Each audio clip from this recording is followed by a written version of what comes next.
Hello and happy Monday to you. My name is Amy, licensed mental health therapist, and I work with individuals who have OCD, anxiety, and trauma. And I myself am an OCD sufferer, and I have been in the recovery process from my OCD for many years. And it's been quite difficult and challenging, but also very enlightening and meaningful. So I want to bring to you another video and discuss what is called IFS, or internal family systems therapy, in light of OCD, and just some basic thoughts I have on this, and in light of some of the research that I have done and am doing and plan to do more in the future. And I just want to share with you some of my thoughts, some of my outlooks in regards to internal family systems therapy and OCD. And I'd like to start with just an introduction. First, I want to say that this is not, these videos are not meant to replace therapy. If you do find yourself struggling with mental or emotional or addiction related challenges, I would advise you to seek out a licensed mental health therapist to help you in the areas where you need help. So in discussing internal family systems therapy, the more I've learned about it, I've got some training on it, and it's pretty awesome. It's a pretty incredible mode of therapy. And I want to share with you just some of the very basics about internal family systems, or IFS therapy, and just some of my thoughts on how it relates to OCD. I feel like I have so much more to learn in terms of how to use it with OCD and what that looks like and such, but just pretty fascinating, and a potentially great alternative in order to address OCD. And if you are interested, I would really encourage you to look into the IFS Institute website. It is ifs-institute.org. So IFS was created by a family therapist named Richard Schwartz, PhD. And he started finding, when he was working with his clients, that they were basically not manifesting, that sounds a little dramatic, but that they were expressing these various parts of them in their psyche. You know, many times we'll say things like, you know,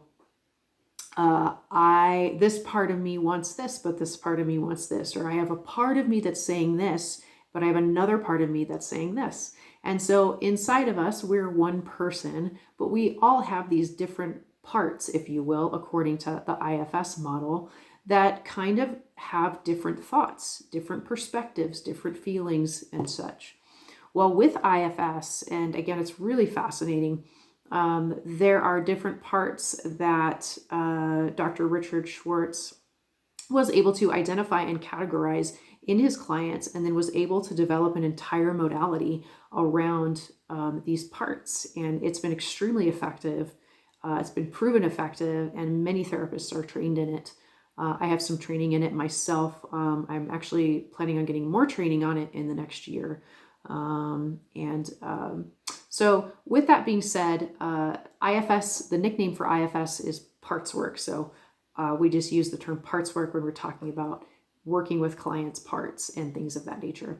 So I want to explain to you a little bit about the different parts of a person according to the IFS model.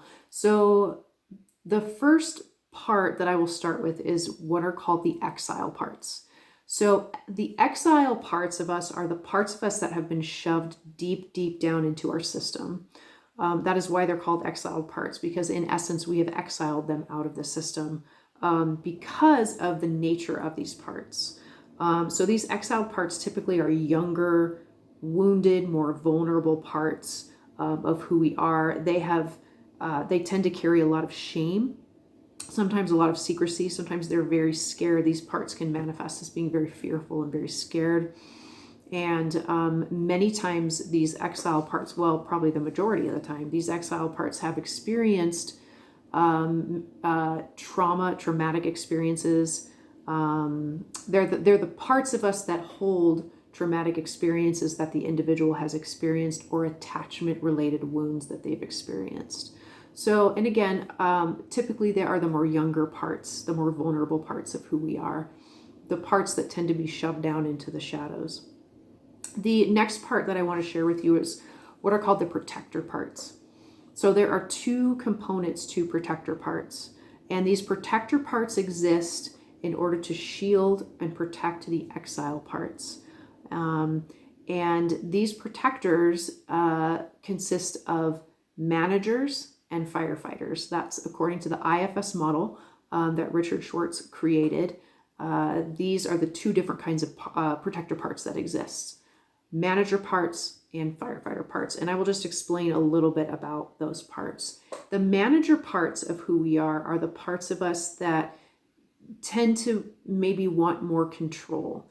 They like order, they like control, they like to know what the future holds. Sometimes they obsess about the past. These are the parts of us that try to keep our lives in order. The firefighter parts typically are the opposite of manager parts, is what I like to say. So both parts, the manager parts and the firefighter parts, are both protectors, but they protect in very different ways. I like to say manager parts are more overly controlling. Firefighter parts are more out of control. They tend to be the more impulsive, maybe compulsive parts of who we are, and maybe where people utilize addictive substances or things of that nature to try to protect the feelings of pain and the flooding of maybe past traumatic memories that the exile parts of us hold. I typically like to use a diagram to explain the parts visually because I feel like that is helpful. I debated whether or not to do that for this video, but I kind of wanted to make this one a little bit more of an intimate feel rather than using my whiteboard. So bear with me on that. Maybe I will do one in the future, but I really enjoy using the diagram piece just for visualization's sake, as I find that's really helpful. So again, we have the exile parts that are the more wounded parts, the younger parts. I shouldn't say wounded because all the parts are wounded, but the exile parts are the younger parts, more vulnerable parts. They carry traumatic memories or attachment-related wounds. The protector parts are created as a way to try to protect the exiles from being hurt any further, or to try to protect the person from being flooded, or the person's system from being flooded by the exile and the exile's memories, wounds, feelings, etc. So no part, I feel like this is important to say, and this is emphasized by Richard Schwartz in the parts work or the IFS process. No part is a bad part. They are only wounded and they're carrying burdens. So we need our parts. Our parts help us function. Manager parts help us get up in the morning and eat and brush our teeth and treat people kindly and things of that nature. They do help us manage our parts. Firefighter parts really, in essence, can potentially be good too. Maybe taking a spontaneous trip somewhere and doing fun things that just feel good and are good for the psyche many times. So these parts are not bad in and of themselves. The problem is when we have unresolved wounded exiles is where the rest of these parts start to act in what are called extreme roles. Okay, so rather than being a healthy manager part, now you have an overly controlling, dominating manager part that maybe is ruining relationships with people, or overly controlling people, or overly controlling themselves and using shame and lashing out in anger and things of that nature in order to help the person feel a sense of control. Firefighter parts, same thing. They are burdened because of the wounded exile parts, and they may act out in rash, unwise ways. Typically, firefighter parts don't really account for consequences. They just care about extinguishing the pain that the exile part is exhibiting in the moment, or the exile part is triggering in the system in the moment. So I hope that makes sense so far. A really important part of IFS as well is not only the parts, but what is called the self. And according to Richard Schwartz and the IFS model, the self is the true you. Maybe you can call it the self. It's called the self in IFS, or sometimes I like to call it the authentic self. As a Christian, and a lot of times when I'm working with Christian clients, I will utilize when I'm speaking of the self, I'll utilize the term the created self. the self that God created, the original creation outside of the wounded parts that have taken place in the person's life. And so this is kind of how I like to explain it. So in the IFS model, the self is meant to be the leader of the person rather than the parts. So what happens when someone is dealing with mental health issues and triggers and trauma and they're in an unhealed state? Typically, they are what's called parts-led rather than self-led. In the IFS model, when someone is in a healthy state, they're being self-led rather than wounded parts-led. And the goal of IFS in a nutshell, I won't be able to get into like some of the ways that this is done because that would take too long.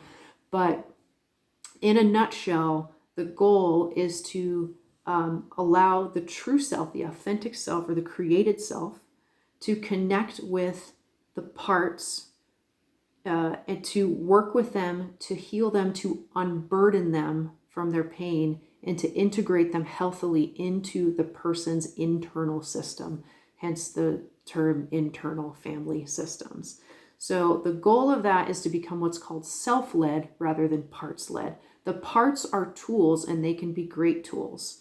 But if we are overly attached to or being led by the parts, then we're not being in touch with the true self or the authentic self. So the healing process around the parts work process is to become what's called self-led rather than parts-led. And in order to do that, the self connects with the parts and then forms a healthy relationship and alliance with the parts, attempts to heal the exile parts and allow the protector parts to take on healthier roles rather than extreme and wounded and burdened roles. So that's kind of a nutshell in that regard. And I think that in terms of being a Christian and the ways that we as Christians view things, I find it really interesting to be able to talk about the self. For me, the goal is not to make the self God, if you will, in terms of being self-led, but to learn how to trust the created self that God created as a Christian, knowing that we have been given a new nature in Christ, knowing that that's the self or the heart, the new heart that God has given us, that we can trust and be led from that. The issue is with OCD or other mental health issues, many times those take over and they end up intruding on the individual's relationship with God. So these wounded parts, wounded exile parts and protector parts, many times when Christians are in the wounded state, they end up relating to God through their parts rather than relating to God through the self. And with their healing journey, whether it's IFS or otherwise, I believe in the IFS context, what God does is he works on when whatever way he chooses to use or the path that the Christian chooses to take, those parts become healed, and then that individual can start to relate to God from the authentic self rather than relating to God through the wounded parts. Many times that's what we do. I've done that for much of my life in terms of having OCD and having my own wounds to deal with and to work through. Seeing God through a punishment-based lens rather than as my Heavenly Father and my Savior. And one of the things I've been thinking about a lot lately is, wow, my goal and my part of my journey is to learn how to relate to God through the self rather than the parts. I have many parts that I am still working through in my own self and working on healing in various ways. And I think that will be a lifelong journey. But that is one thing that I've realized is in the IFS context, God would want us to relate to him through the authentic self rather than the parts. And when we can heal the parts and give them a proper place and they can be assets and allies rather than adversaries. That's one of the things I like to tell my clients. Your parts can become allies rather than adversaries when they're in their healed state. So I know this is a lot of information. I hope it's not too overwhelming. But one of the things I want to talk about more so is going back to the self. So going back to the created self from a Christian perspective, relating to God through the self rather than our wounded parts, and relating to God through the self rather than the parts that take on those extreme roles. In the context of internal family systems, the self, the authentic self, has many redeeming and beautiful qualities. The self is seen as caring and curious and courageous and kind, passionate, wise. It has an inner knowing or an inner wisdom and an intuition that is, carries a sense of wisdom and groundedness with it. So in the IFS perspective, the self carries all of those beautiful, almost godlike characteristics. And when someone is operating out of their parts, the self sort of takes a background. It's sort of put on the back burner, so to speak. And the parts have sort of covered up or overtaken the self. The good news is that the self, the true authentic self, the created self, isn't gone. It didn't leave, but the wounded parts in their extreme roles have taken over the self. And so when someone is going through the healing process, talking about it in terms of a Christian context, again, that person can begin to relate to God through the authentic self, the self that's grounded and caring and kind and curious, and trusts and feels as if it can trust, and has a sense of security. So in the healing process, that is the goal for IFS. And I want to talk a little bit about OCD in context with all of this. So I've been thinking a bit about, and I read some articles before doing this video, which were really interesting, and it's making me want to read more about it and maybe get more well-versed in it. But I see OCD so much in terms of parts in the IFS context.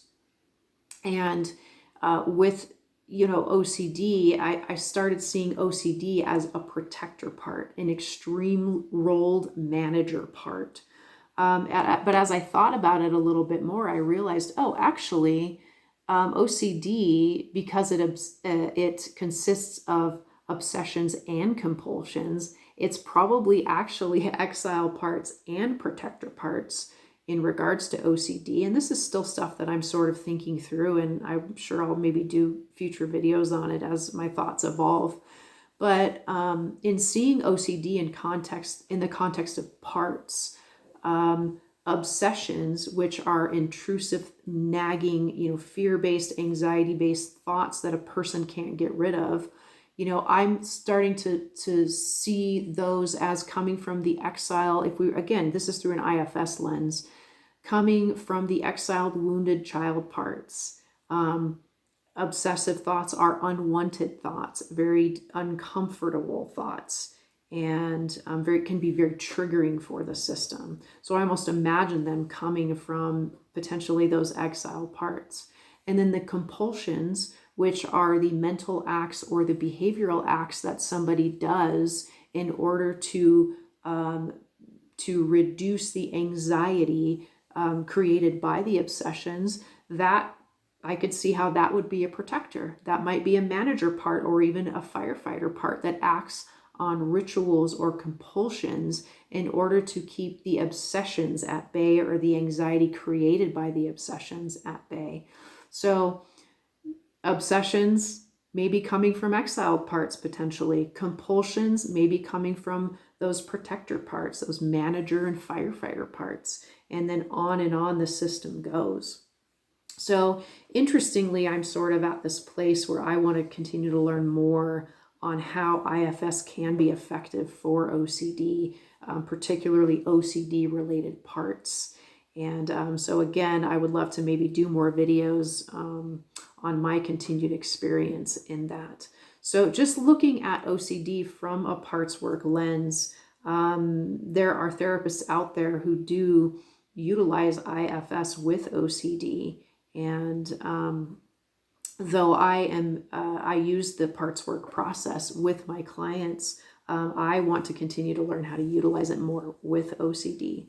And I can imagine it is effective. Two of the very top therapy modalities used for OCD currently are what are called, is called ERP, which stands for Exposure and Response Prevention, and ACT, which stands for Acceptance and Commitment Therapy. And I utilize strategies from both of those modalities to work with my clients who have OCD and anxiety and trauma. And both can be very effective. ERP and ACT can be very effective for OCD in particular. But as I'm reading more about utilizing IFS or parts work with OCD, it seems to be a quite nurturing and compassionate based response to OCD. So again, just some of my thoughts on IFS, which I absolutely love this model. I love that modality of treatment and how it potentially relates to OCD and OCD parts. So I really hope you enjoyed this video. I know it was a lot of information, but definitely push that like button. I would say smash that like button, but I don't know, that sounds a little unnatural for me to say that. So press that like button, whatever you want to do, and leave some comments in the comments section below. And I really appreciate your time and look forward to seeing you again soon. Thank you so much, and I hope you have a great Monday. Bye-bye.